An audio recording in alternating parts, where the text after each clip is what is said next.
bottom ring. And we got plenty of action. It's 19 laps. Race 2, and the lights go out. Who gets a good start? Capuchin is into the lead from pole position, but with him Brian Iriarte sits in the second place. He goes up the inside. Capuchin comes around the outside, but it's Brian Iriarte. And I think one of them's Joel Pons, but as we switch back towards the front, we're coming to the corkscrew section, and unless you go up there and watch it, you can't believe how Capuchin, Bretama into third, and he's got Thompson. It may have been Alejandro Fernandez as well. I saw the pink helmet. Anyway, we'll see. I'm sure we'll get the information. You're offline. Some of the riders going inside. That was the number 11 there, going up the inside. I think I saw David. They go down the hill. Capuchin in a superb second place. But Joel Pons, he's one of the fallers. And Brian Iriarte already touching the green stuff. He's got to watch that. Did there into that left-hander. So easy to run off, run wide, clip the wheel of the rider. Wasn't it? That's right. Veda, there was really not room for that lead. Well then, so 3 riders down at the first turn. Agistonelli was the other one down with Fernandez, as you rightly pointed out. Come across the line there to complete lap 1. It will be Iriarte from Capuchin. I mean, he started from the back of the grid, but he's not made any inroads here until, you know, place 2. Veda Ega does not want to hang in there. Capuchin goes up the inside. Veda Ega tries to go past both of them. Can't quite do it, but he does. He hangs on to the lead to go down the hill. But it's Veda Ega who has pushed aside the white helmeted man. Reason it really impacted Benyat Fernandez. Someone else has gone down too there as well. A few riders going wide down. Brian Iriarte is much closer in the championship to it now. As we look ahead from Danish, 2 being a bit more in the groove and a bit more up for the fight now. Oh my goodness! And he cuts right at Fernandez. Goodness me, he squeezed him as much as you possibly can. As well as Benyat Fernandez, Tinez as well, I believe, unless he's just gone really, really wide, caught up in some. Okay, right, it is the 54 of Veda Ega that still has the advantage, but then Brian Iriarte in third. Down the hill they go, absolutely superb. 4 kilometres an hour, 102 miles an hour. They get up to 194 kilometres an hour before they scrub off. Ega taking such a different I mean, all 5 in there here, climbing in the hill in 4th gear, all the way up here in 4th. Capuchin just cut Peter. That was so close. They're being ultra brave through there. But look at Gonzalez, just really seeing it properly strung out, Peter. This is absolutely fascinating. I wonder what on a bunch of these riders are coming down the waterfall. They fan out 3 abreast towards the penultimate curve on a given inch, but he's forced to. He cuts back up the. They flick it in there, scrubbing off the speed, then on the brakes as they go into the left-hander. Back over onto the black stuff, in towards the final corner. Iriarte back down into 3rd place. Yeah, he went from quickly as they can change the gear, they do so. So there is the number 13 of Hakim Danish, our points leader. But it's a third just on the scrub and the brakes into the left. The background, it was Danish. Danish went down, Peter. Tough moves against turn 3 is not your stereotypical overtaking spot, Peter. No, it isn't. But more of it. It is. It's the series leader down, and that could be well and truly game on. Right, back with the leader. It's Brian Iriarte who has the advantage over Capuchin in the white helmet. Who our top 3 are, Peter. It's as if Ega never went away. Liz is in 3rd place. And you've got Morelli in there as well, Peter. Where did he come from? How'd you do that, Marco? Of course, he didn't come. He was pit lane start yesterday, but that was a penalty. He started from 15th, his qualified position, to 5th, kind of thing. Right, so it is Iriarte on the 51. Capuchin white is inside in 3rd place. Pushing Daniel Jr., the number 70, up at 8 laps to go. He's not halfway through the back of the leading group. So, a lot of the riders who maybe had a little bit less has changed up again. But he just, you know, after the end of free practice and qualifying, we've a lot better here today as we see Morelli now moved up into 3rd. What's going on with effectively one of his riders, you know, part of the big guy who you always think could win any weekend, but it just doesn't come together for him. Maybe this is his day. On his day, he is quicker than absolutely everybody in this field by a little bit of a margin, to be just a bit more down in confidence perhaps at the moment, you might say. Okay, back with the lead, but you know, one weekend doesn't make a championship, does it? No, but there's no doubt there's talent, but he's got to go one better than that. He wants to be a junior GP champ, Rebel British champ in the same year, like the Terry, please let's hook you up with the GoPro someday. That'd be quality. Yeah. Magello Lights are out and away we go. Who makes a good start? Christian Daniel Jr. is tucked in behind Brian Uriarte, but it is the 51 of Uriarte that leads. The American is behind him. Veda Ega really gets, to be honest, at this stage. Now this is interesting, Peter. Look at the gap now he's managed to get through in that final sector, along with Christian Daniel Jr. and Benyat Fernandez. Will the right use a lot more of the track lap by lap as the sun starts to beat down here in Mugello and things heat up? There in pack, got to stay very, very clean and avoiding white lines, but it is Uriarte from Daniel and then Pratama. Carter Thompson slotted into fourth. He narrowly missed the back wheel. Let's look at their lap times. A 2:02 flat from Uriarte. That and then you've actually got entered the straight with about a 4 bike lengths lead, but that has gone. But crucially, they weren't able to overtake Daniel Jr., the American 16-year-old, in second place.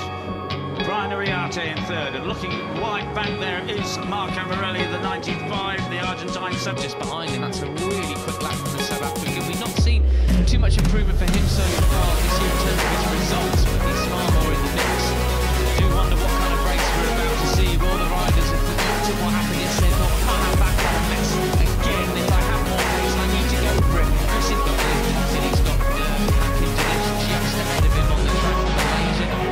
Series leader, 23. There's only 3 seconds covering the whole grid at the moment, so 51, it is Brian Uriarte with the advantage. Then through, Brian Uriarte has the advantage. Sullivan Mountain getting a bit, he's sacrificing a lot of his drive there as he was going to go. Right, so Brian Uriarte again with the advantage, but he's already giving the slipstream to the number 7 as to hold the inside line there and get the drive up the hill, so he's done a superb job there holding it on. Brian Uriarte on the 51, and up the inside is the 50 of Carter Thompson, the Australian. And look at the 13 of Hakim Danish as well, that series over Benyat Fernandez on the number 7. Loser that last time around, Carter Thompson, number 50. Then 2 hack history back from Jerez, the first round of the year. You've got Gonzalez in 5th as well, Peter. Yes, and already the 70 of Christian Daniel Jr. looking for a way past Brian Uriarte, finishing behind the 51 of Uriarte. He switches towards the inside line and Daniel goes for the lead but thinks better of it through Arabiata. 1, we then go out with friends. They've grown up racing each other all along, and as they're getting all involved, it is Pratama who goes through into the lead. And this, using 51 Brian Uriarte there trying to squeeze through. What an advert, Peter, this is for the Asia Talent Cup. I know they're taking sign-ups for the following year. They're absolutely brilliant. So, Carter Thompson 50 has the advantage, but it just changes with every corner. Morelli yesterday, that's why Morelli, the Argentinian, got his long lap penalty, but all cleanly through today. Look at the number 7, Benyat Fernandez, going round the outside at the final corner. He's up. It's been a bit disappointing the last couple of races, obviously trying to put that right.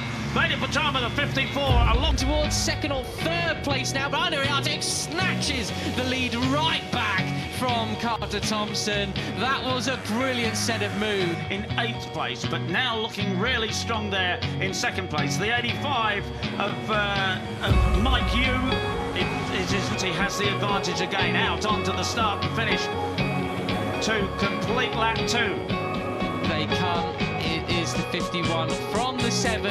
You've also got Singapore back there, the weaving from one side of the track to the left, trying to keep it fairly sensible. Thompson and Singapore both slate breakers. You've got the number 4 of Southern Mountain in there too. Zemitani, the 34, but no, it looks to be Hakim Danish who's got the interest of that race. Will have Clark down in 15th place. The whole field good as well by a couple of riders going on the green there as Uriarte just sweeps across to try and protect his line and his run.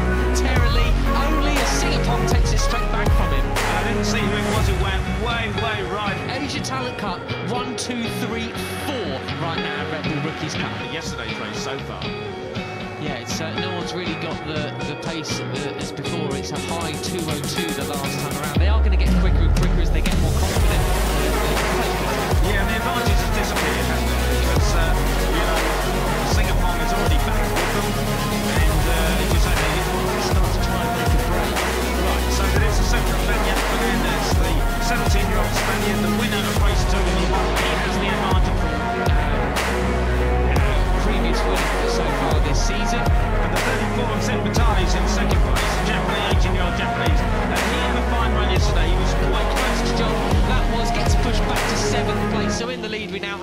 Riarte from Danish. It's as you were with us, championship lead. Terry, please let's hook you up with the GoPro someday. That'd be quality. Yeah, so there we are. They're forming up on the pole position on the right-hand side of the grid because the first corner is on the Fernandez. On the rev limiter, and away they go. Certainly Brian Iriarte's got a good run. You can see the 51. Is he going to? No, it's Veda Ega who has the advantage. It's Veda who leads into the left. So orderly for the first like 6, 7 or 8 riders. I mean, what a start Veda Ega had, but after that it was absolute chaos. You're offline, some of the riders going inside. That was the number 11 there going up the inside. I think I saw David coming to the corkscrew section, and unless you go up there and watch it, you can't believe how through the left-hander up into 5th and 200 kilometres an hour. 100 did there into that left-hander. So easy to run off, run wide, click the wheel of the rider a bit as Brian sweeps into the left-hander. Of what gearing have they chosen? Has Veda chosen? I mean, he started from the back of the grid, but he's not made any inroads here at all. You know, Daniel Jr., who was started from the second, all the way up into the top 10. And there is Veda still leading. It can be done then, so a great start for those guys. With the alarming screens, and it really impacted Beruntun. Fernandez, and someone else has gone down too in there as well.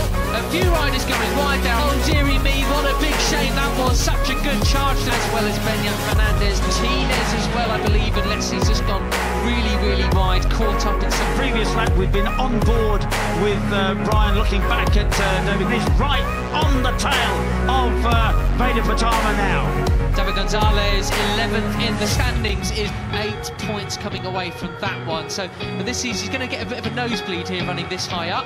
And you don't know why. I mean, he could have been in the wrong position or what. I have no idea. Well, we don't know exactly what he did. Geser and Hakim Danish on the number 13. Carla Thompson there is really seeing it properly strung out, Peter. It's absolutely fascinating.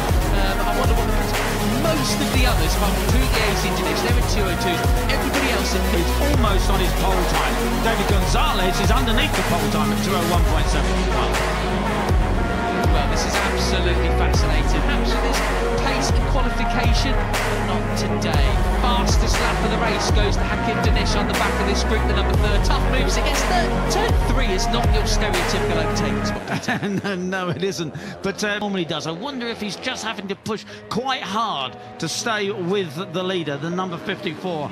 Corkscrew right there, and you're absolutely right. It is so downhill. Quickly as they can change the gear, they do so. So there is the number 13 of Hakim Danish, our points leader. But I could go one better than that. He wants to be a junior GP champ and Red Bull Rookies champ in the same year, like the rider. They flick it in there, scrubbing off the speed, then on the brakes as they go into the left-hander. On the way down for the reverse corkscrew. This is quite a brutal climb for any runner or cyclist. Well, thank goodness for the Tech Air suit from Alpine Stars, which obviously fired up as he was of David Gonzalez, the Spaniard. He's the 4th of those 5. Who our top 3 are, Peter. It's as if Ega never went away. And passing Brian Iriarte goes, no he doesn't. Brian Iriarte on the 51 and the orange helmet still has 2nd. Is out of it.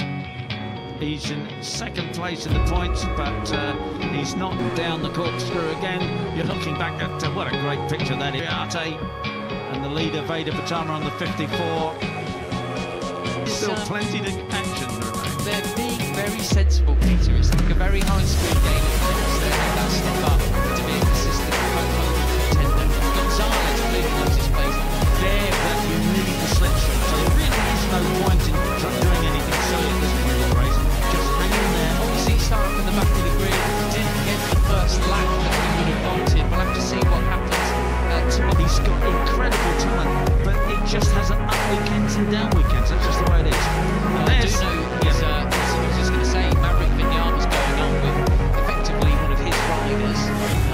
You know, part of the... If he can help Maverick, maybe Maverick can help Marco Morelli on the mental side. Because, you know, when you're that riding, it really has to be a mental thing, doesn't it? You know, exactly. He's very, very high praise rider in the Junior World Championships. Just a bit bogged down in